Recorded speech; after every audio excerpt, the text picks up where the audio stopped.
This may sound silly, but I read books and talk to people. I mean, that's kind of how one learns anything. There's lots of great books out there, and there's lots of smart people. And of course, I mean, we've got a team of really great people at SpaceX and Tesla. And we've got world experts in propulsion, structural design, avionics, software, launch operations, that kind of thing. And likewise at Tesla. So, if you just talk to the people on your team, you can learn a tremendous amount. And then as you iterate through problems, it's kind of like almost anything. When you struggle with a problem, that's when you understand it. And that's, so once you've done that then you have a pretty good grasp of it.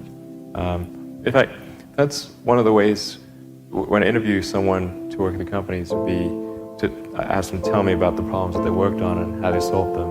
And if someone was really the person that solved it, they'll be able to answer multiple levels. They'll be able to go down to the brass tacks. And if they weren't, they'll get stuck. And then you can say, oh, this person was not really the person who solved it, because anyone who struggled hard with a problem never forgets it. First of all, I certainly don't think I can do anything or do most things that people think are impossible, because I think a lot of what people think is impossible is actually impossible. But occasionally it's not. I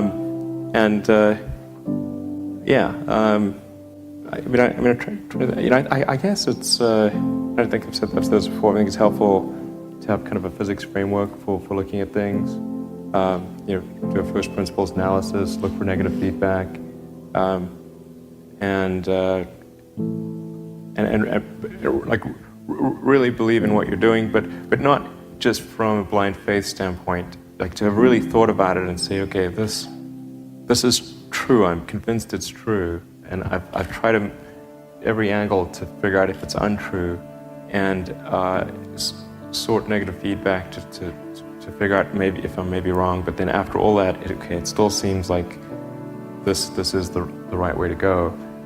Then that I think gives one a fundamental conviction and an ability to convey that conviction to others, and to convince them to join. And that's what a company is. It's a group of people who come together to create a product of some kind. And so if you can convey that and answer the concerns that people have, convince them that this is something that needs to be done, it's important, and here is a path to do it, even if that path has a lot of danger associated with it and risk, and maybe it won't succeed.